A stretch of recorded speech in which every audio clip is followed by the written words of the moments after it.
नमस्कार. मी professor doctor Sanjay B Chordia, founder, president and chairman Suryadatta education foundation, Suryadatta group of institutes. मला एक सांगायला अतिशय आनंद होतो आहे की आम्ही आता Suryadatta startup centre of excellence आणि इन्क्युबेटिंग स्टार्टअप्स असं एक नवीन व्हेंचर आम्ही सुरू केलेलं आहे.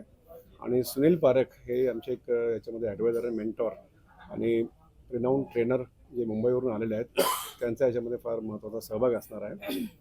मेन म्हणजे आत्ता आपण बघतो की जे काही स्टार्टअप्स नवीन सुरू करण्याची जी काही प्रथा सुरू झालेली आहे ती अतिशय चांगली आहे. खास करून कोविडनंतर याचं प्रमाण मोठ्या प्रमाणात वाढलेलं आहे. तसेच आत्मनिर्भर भारत हा जो इनिशिएटिव्ह सरकारने जे काही अनाऊन्स केलेला आहे त्याच्यानंतर देखील बरेचसे छोटे मोठे स्टार्टअप सुरू झालेले आहेत. काही लोक एक्झिस्टिंगच गोष्टी ॲज अ चेन म्हणून सुरू करतात. कोणी चहाचं दुकान, कोणी बेळचं दुकान, त्याला ते स्टार्टअप म्हणतात. की माझ्या दृष्टीने ते आधी पण होते. जे पण काही एखादी इंडस्ट्री नवीन सुरू होते स्वातंत्र्यपूर्वीच्या काळापासून किंवा आत्ता स्वातंत्र्यानंतर, ते स्टार्टअपच आहेत. आणि ह्याला असे कित्येक दिग्गज इंडस्ट्रियलिस्ट आपल्या भारतातले जे आज 5,000, 10,000, 20,000, 50,000 कोटी टर्नओव्हर असलेले प्रायव्हेट सेक्टरमधले फार मोठे रिनाऊंड इंडस्ट्रियलिस्ट आपल्या पुण्यामध्ये देखील आहेत आणि अख्ख्या भारतभरामध्ये आहेत. तर हे देखील त्यांनी जे सुरू केलेलं आहे तेव्हा अतिशय छोट्या प्रमाणात सुरू केले होते. ते देखील स्टार्टअप होते. फक्त त्यांनी अतिशय प्रामाणिकतेने स्वतःच्या पैशांनी किंवा काहीतरी कर्तृत्व करून दाखवलं, काहीतरी प्रूव्ह केले त्यांचे मेरिट्स आणि नंतर प्रायव्हेट लिमिटेड कंपनीज झाल्या, पब्लिक लिमिटेड कंपनीज झाल्या, शेअर होल्डर्सच्या माध्यमातून एथिकली, ऑनेस्टली, अतिशय हार्डवर्क करून नवीन आपली कल्पकता आणि बुद्धिमत्ता आणि चांगली नीतीच्या आधारावर त्या कंपन्या अतिशय म्हणजे 50 लाख 1 कोटीच्या टर्नओव्हरपासून आज 10,000, 20,000, 50,000 कोटी टर्नओव्हरच्या झाल्यात. काही जागतिक लेवलला टॉप 10मध्ये पण झालेल्या आहेत आणि त्यात भारताच्या आज 4 ते 5 कंपन्या आहेत. तर अशा पद्धतीने जे काही उद्योगधंदे सुरू झाले, त्यांच्या एका कंपनीपासून 100 कंपन्या सुरू झाल्या, कोणाच्या 50 झाल्या, कोणाच्या 200 झाल्या. तर हे सगळे स्टार्टअपच आहेत आणि स्टार्टअप हे पहिल्यापासूनच चालू होतं. आता जे काही इन्सिडेन्शियल रिसेशन नंतर जे काही स्टार्टअप झाले, खास करून कोविडनंतर, तर त्यावेळेस जे काही सुरू झाले ते टेक स्टार्टअप झाले. म्हणजे आता सगळेजण घरी बसले तर काय केलं पाहिजे? तर आपण काहीतरी टेक्नॉलॉजी ओरिएंटेड, डिजिटल लर्निंग, त्यामध्ये बायजू आहेत आणि बऱ्याच आहेत. खास करून आज मला ह्या कॉन्फरन्सच्या माध्यमातून कुठल्या कंपनीचं नाव घ्यायचं नाही आहे, पण आपल्याला ह्याची पूर्ण कल्पना आहे. आणि जसं कोविड संपलं आणि नॉर्मल सिच्युएशन झालं, बरेचसे स्टार्टअप्स त्यावेळेस त्या आधारावरती केवळ सुरू झाले होते. त्यांना एकतर सिच्युएशनचा फायदा मिळाला आणि ते स्टार्टअप फार मोठ्या प्रमाणावर ग्रो झाले आणि काही मल्टीनॅशनल कंपनी देखील झाल्या.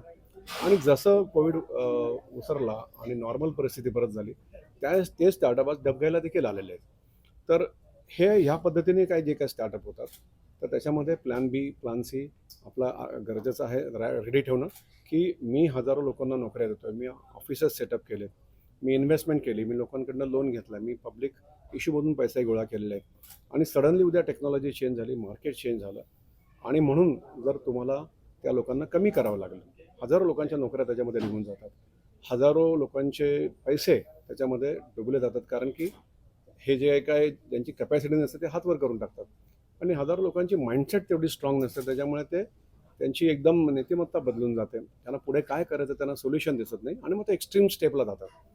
तर हे नाही व्हावं आणि तुम्ही खरोखर तुमच्या फायनान्शियल कॅपॅसिटीवरती, तुमच्या इंडिव्हिज्युअल कॅपॅसिटीवरती, तुमच्या नॉलेजच्या आधारावरती आणि केवळ एक मित्र करतो म्हणून आपण करणं असं न करता, स्वतःला आपण जर अंतर्मनाला विचारलं की मला हा स्टार्टअप सुरू करायचा आहे, मी खरोखर याला सक्षम आहे का? Do I deserve this? याच्याकरता मला जी काय इन्व्हेस्टमेंट लागणार आहे ते मी छोट्या प्रमाणावर सुरू करू शकतो का? मी त्याच्यामध्ये आपले मेरिट्स प्रूव्ह करू शकतो का? आणि ते मेरिट्स प्रूव्ह करून ऑनेस्ट रिझल्ट्स जर मी इन्व्हेस्टर्सना दाखवले, स्टार्टअप फेसमध्ये पार्ट घेऊन त्यांना दाखवले, तर लाईक माइंडेड लोक खरोखर स्टार्टअपला, नवीन लोकांना सपोर्ट करू इच्छितात आहे. एक नवीन उद्योजक तयार व्हावा, नवीन व्यावसायिक तयार व्हावा, अशी लोक स्वतःहून तुमच्याकडे इन्व्हेस्टमेंट करायला येतात. पण बऱ्याचदा जे काही फेल्युअर 80% जास्त स्टार्टअप फेल होतात, त्यांचं जर ॲनालिसिस केलं तर असं आढळतं आहे की त्यांनी जे काही प्रोजेक्शन दिलेले होते ते सक्षम ते ॲक्युरेट नव्हते, ते एथिकल नव्हते, ते फुगवलेले होते. म्हणजे असं की एका व्यक्तीने एकाच प्रॉपर्टीवरचं 10 ठिकाणीवरून लोन घ्यायचं आणि ह्याने नाही दिलं की दुसरीकडे जायचं, याचं फेडायचं आणि दुसरीकडे जायचं आणि मग नेमकं काय करायचं हेच कळत नाही आणि मग डिप्रेशनमध्ये जायचं. याच्यामुळे बऱ्याचशा लोकांचं फार मोठ्या प्रमाणात आर्थिक, शारीरिक, मानसिक त्यांचं तर संतुलन खराब होतंच, पण त्याचबरोबर त्यांच्या परिवारामध्ये ते ज्या ज्या संस्थेमध्ये त्यांनी नवीन व्हेंचर सुरू केलं त्याच्यामध्ये जे काही इन्व्हॉल्व झालेली लोकं असतात त्यांच्यामध्ये आणि त्यांच्या कुटुंबियावर देखील फार मोठ्या प्रमाणावर वाईट दुष्परिणाम होतात. हे नाही व्हावे त्याच्याकरता सूर्यदत्ता सेंटर फॉर इन्क्युबेटिंग स्टार्टअप आपण जे सुरू केलेलं आहे, त्यामध्ये नियमितपणे शाळेच्या विद्यार्थ्यांपासून, त्यांच्या पालकांपासून ते रेग्युलर UG आणि PG कोर्सेस करणाऱ्या विद्यार्थ्यांकरता आणि अल्युमिनाय करता ऑनलाईन आणि ऑफलाईन मोडमध्ये आम्ही हे स्टार्टअपचे लेसन सुरू करणार आहोत. त्यामध्ये सरांचं जे काही माइंड ट्रान्सफॉर्मेशन, सुनील पारख सरांचा जो काही मोठा अभ्यास आहे, की जे काही डीप रूटेड लोकांची निगेटिव्हिटी किंवा आतमध्ये जे काही एक धारणा झालेली असते की होऊ शकत नाही, कारण की ते ज्या वातावरणात वाढले, त्यांना जे काही शिक्षण मिळालं, जे ज्या मित्रांमध्ये आणि यांच्यामध्ये बसले, त्यानुसार ती सोच झालेली असते.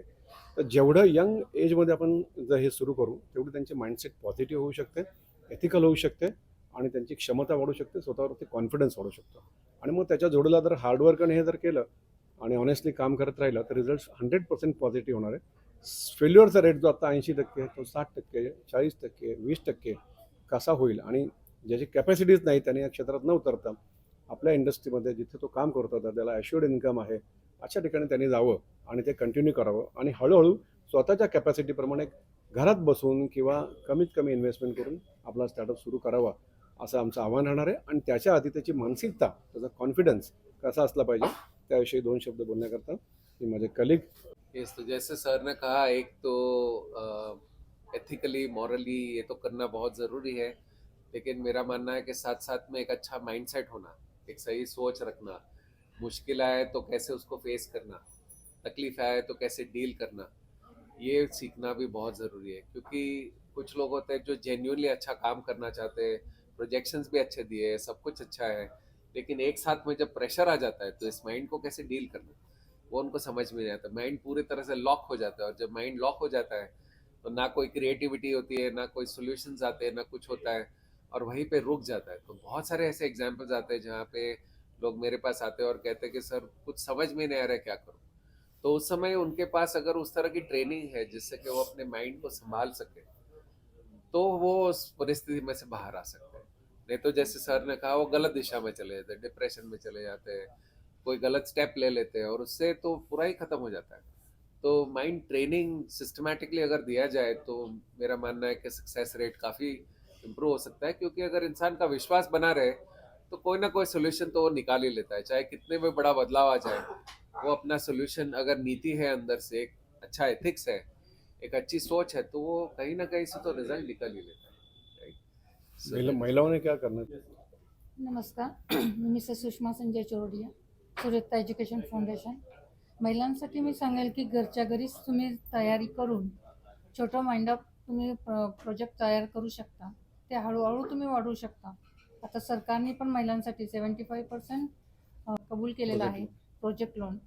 आणि महिलांनी आपलं छोटंसं का होईना पुढं पुढं वाढून स्वतःच्या पायावर उभं राहून लोन न घेता स्वतःच्या खर्चाने पुढं राहू शकता. आणि मग सरकार तुम्हाला परत मदत करेल. काही हेल्प लागली असेल तर मी मदत करू शकेन. Thank you so much.